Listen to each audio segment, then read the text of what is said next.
Kinachoendelea: vita ya Urusi dhidi ya Ukraine.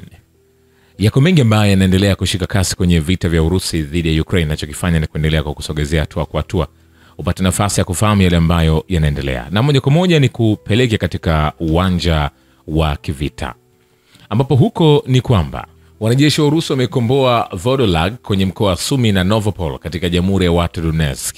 Wizara ya Ulinzi imeripoti. Wanasema kundi la vita la kaskazini limekomboa kijiji cha Vodolag katika mkoa wa Sumi. Kikundi cha vita mashariki kilikomboa kijiji cha Novopol katika Jamhuri ya Watu Donetsk. Taarifa hiyo ilisema.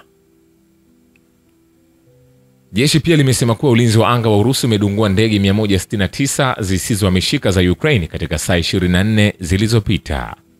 Vile vile, takriban wakazi 1300 wa mkoa wa Kursk ambao hawakujulikana waliko kutokana na vitendo vya Ukraine wamepatikana, na takriban eneo la watu wengine 421 limejulikana.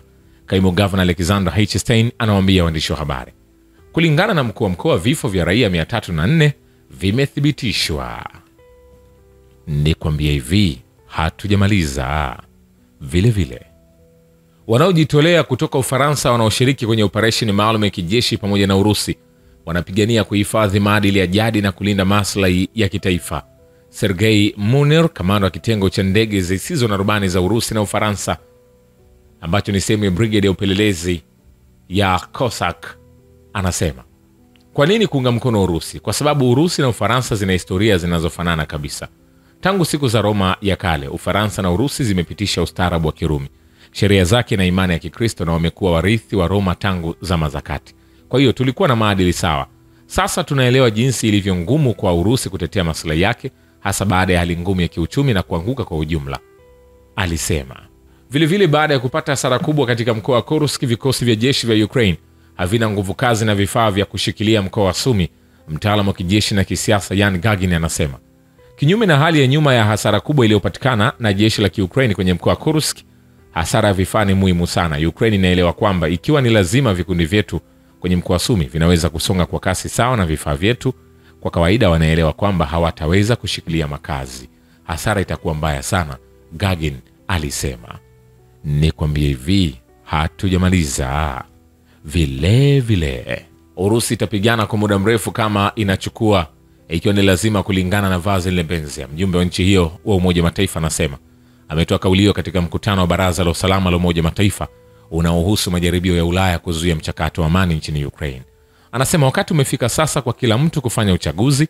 Tulifanya mwaka wa 2022 na hatutawaacha Warusi wenzetu katika matatizo. Ikiwa ni lazima, tutapigana kwa muda mrefu iwezekanavyo, na hatutaruhusu tena vitisho vyovyote kwenye mipaka yetu. Uundaji wowote wa kupinga Urusi neonazi katika jirani yetu sasa ni juu ya wale ambao walikuwa nyuma ya mradi wa kupinga Urusi huko Ukraine.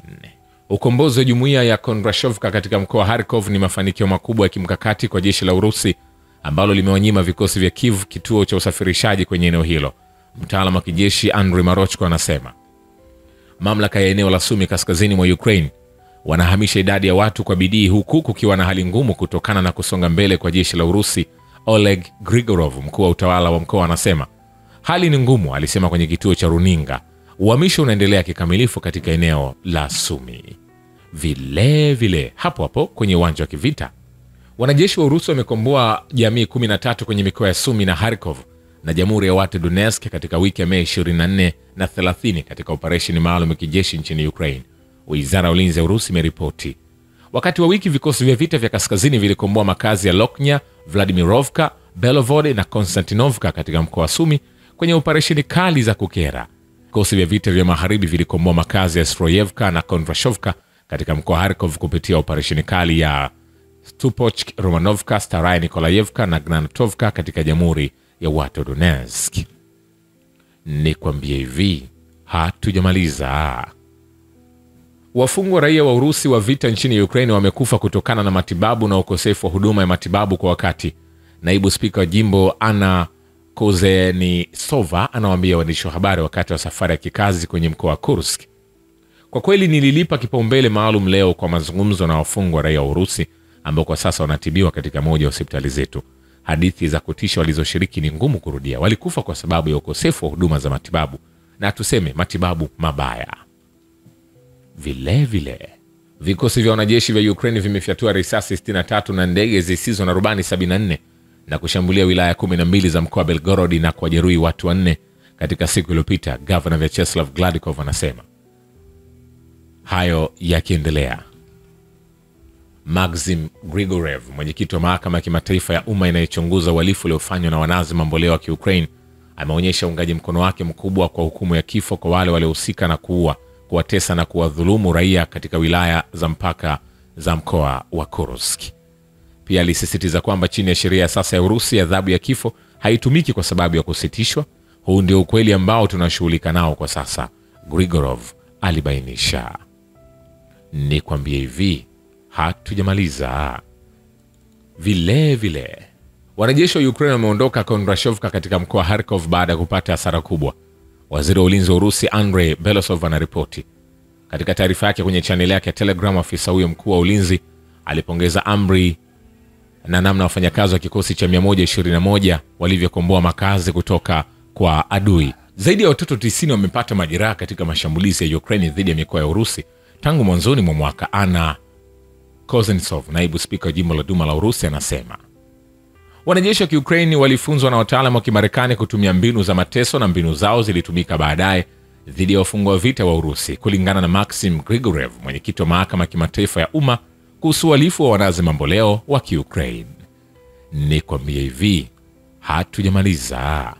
Vile vile Urusi itahakikisha kwamba mzozo wa Ukraine unatatuliwa kwa masharti yake, ama kwenye uwanja wa vita au kwenye meza mazungumzo. Andrei Katapolov, mwenyekiti wa kamati ya ulinzi ya jimbo la Duma, anawaambia waandishi wa habari. Makamanda na maafisa wa vikosi vya jeshi la NATO wamesifu uwezo wa wanajeshi wa Urusi kukabiliana haraka na hali ya mapigano nchini Ukraine. Mwandishi wa habari wa Bloomberg Mark Champion anaripoti kufuatia mkutano huko London ulioandaliwa na taasisi ya huduma ya kifalme ya Umoja wa Kifalme Rusi. Tena nilisikia kitu kikikaribia kuvutiwa na kasi ambayo vikosi vya Urusi vimejifunza na kuzoea Ukraine. Champion aliandika akitoa muhtasari wa tathmini ya washiriki wa mkutano huo. Aliwanukuu maafisa ulinzi wa NATO akisema kuwa mifumo ya makombora ya Urusi, ikiwa ni pamoja na Iskander, imekuwa sahihi zaidi na vigumu kuzuia. Nikwambie hivi, hatujamaliza. Vile vile kazi ya kusafisha eneo lililokombolewa la mkoa wa Kursk wa migodi itafanywa ndani ya muda mfupi. Waziri wa dharura wa Urusi Alexandra Kurekov anawaambia waandishi wa habari. Kama waziri wa dharura alisisitiza, rais wa Urusi ameweka kazi ya kurudisha maeneo yaliyokombolewa ya mkoa wa Kursk kwa shughuli za kawaida za kiuchumi. Shukran kwa Babu ya Kivita na Historia ya Dunia. Mimi ni Richard Shio, The Rich Voice. Ni follow Instagram na TikTok kama Rich Voice Official. Asante.